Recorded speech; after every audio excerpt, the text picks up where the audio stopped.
What if there's a stretch of highway in Queensland where backpackers never make it to their destination? My mate Dave was driving Brisbane to Cairns 3 months ago. Long haul delivery job, had to be there by morning. Pacific Highway at night is brutal. No reception for kilometers. Just endless black bush and the occasional road train. Around 11 p.m., he saw her. Young backpackers standing on the roadside. Blonde hair, blue pack, thumb out. Dave pulled over. He'd been a backpacker himself once. Knew how rough it could be getting around without a car. "I'm Greta," she said, climbing in. German accent, friendly smile. Then waiting hours for a ride to Cairns. She settled into the passenger seat with her massive pack. Typical backpacker gear. Sleeping bag, water bottles, guidebooks.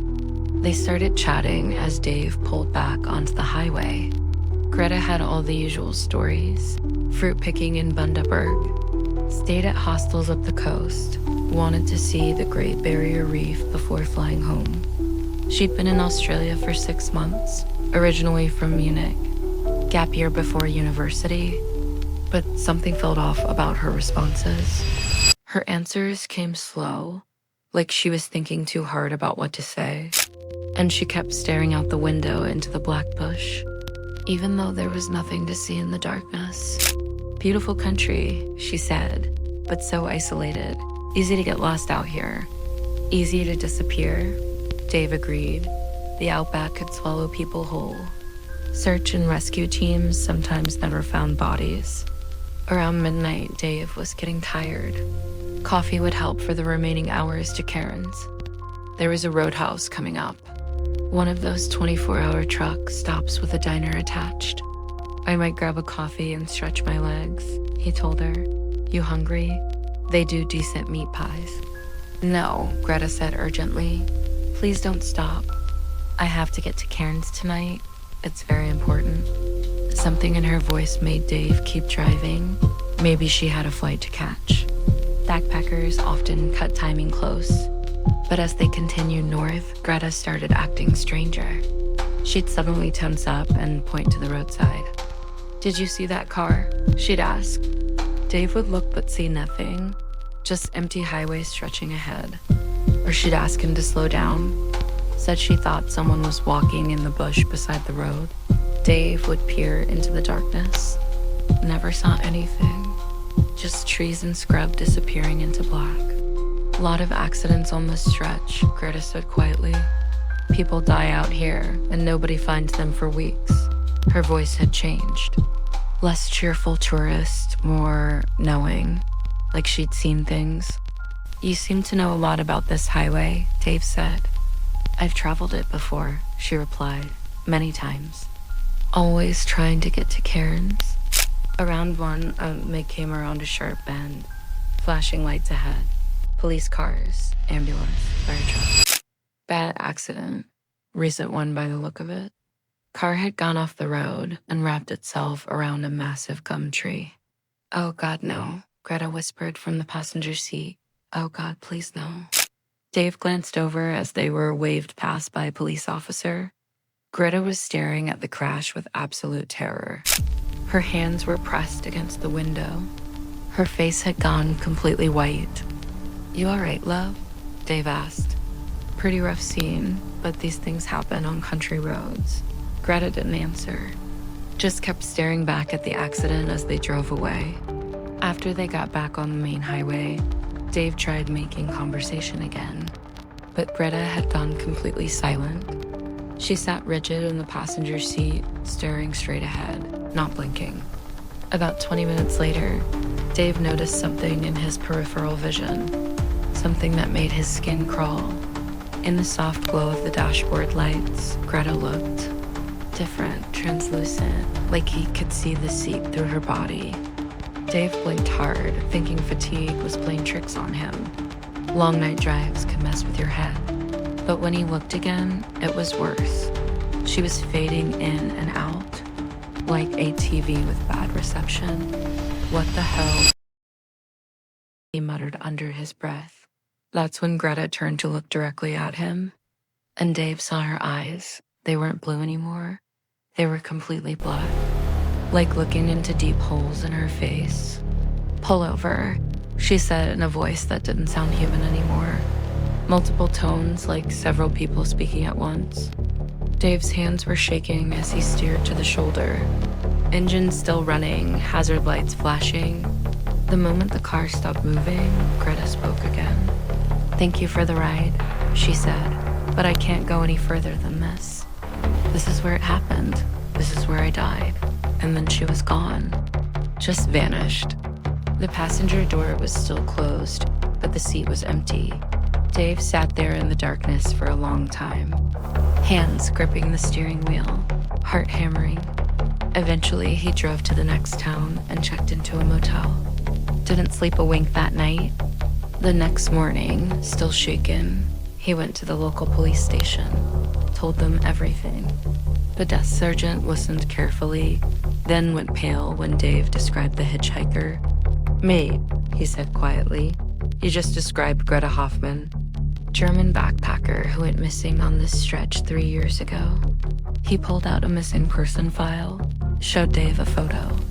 It was definitely her. Same blonde hair, same tie-dye shirt, same blue backpack with travel patches. Her body was found about 2 kilometers from where you said you picked her up. The sergeant continued. "Car accident. Looks like she'd been trying to hitchhike when she got hit by a drunk driver. Driver never stopped, never reported it. Greta's body wasn't discovered for 3 weeks. Dave felt sick. When did this happen?" The sergeant checked the file. "March 15th, 2021, around 11 p.m. Dave pulled out his phone. The date was March 15th, 2024, exactly 3 years later. Same time of night he picked her up. But that wasn't even the strangest part of what the sergeant told him. Over the past 3 years, they received dozens of similar reports.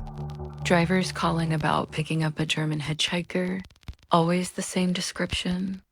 Always on March 15th, always around 11 p.m.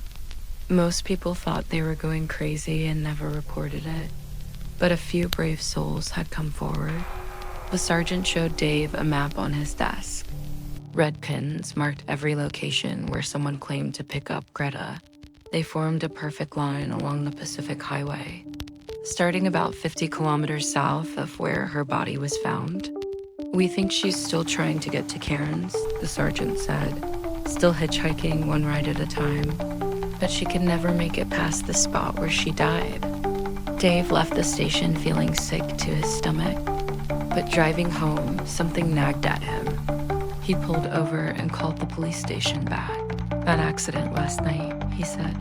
"The one on the Pacific Highway around midnight. When exactly did that happen?" Long pause on the other end. "What accident, May?" "We had no reported accidents on the Pacific Highway last night." "Are you sure? Police cars, ambulance, fire truck?" "Car wrapped around a tree." "Sir, I'm looking at our incident log right now. No accidents anywhere on that highway." Dave hung up, hands trembling. Greta had reacted to that crash scene like she was reliving her own death. But if there was no accident that night, then what exactly had he seen? That's 3 months ago. Dave hasn't driven that highway since. Won't even talk about it most days. But last week, something happened that made me realize this story isn't over. My cousin Sarah was driving the same route, Brisbane to Cairns for work. Long day, left late. March 15th, around 11 p.m.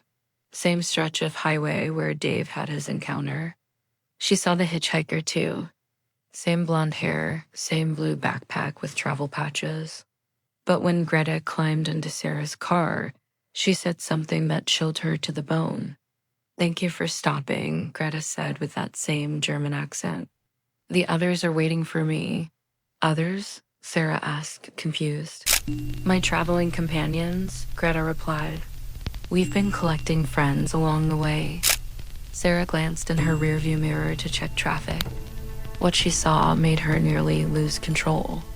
The backseat was full of people, young backpackers, all sitting perfectly still, all staring straight ahead, all with those same black, hollow eyes. She slammed on the brakes and spun around. The back seat was empty. Greta was gone too. Sarah's story made me start digging deeper. I spent hours researching missing backpacker cases along the Pacific Highway. What I found made my blood freeze. March 15th, 2018, Klaus Weber, 24, German tourist. Last seen hitchhiking near Gympie, never found. March 15th, 2019, Emma Thompson, 22, British backpacker. Disappeared between Brisbane and Bundaberg. Body never recovered. March 15th, 2020, Mike Patterson, 25, Canadian traveler. Vanished while hitchhiking to Cairns. Search called off after 2 weeks. March 15th, 2021, Greta Hoffman, 23, German backpacker. Hit by drunk driver. Body found 3 weeks later, every single year. Same date, same stretch of highway, same unknown hitchhiker sightings. I don't know how many more there are, or if the next person to drive that road on March 15th will see her again. But I do know this. There is something out there on the Pacific Highway. Something that collects the lost travelers. Something that makes sure they never reach their destination. And if you're ever driving north through Queensland on March 15th, don't pick up any hitchhikers, because you might just become part of the collection.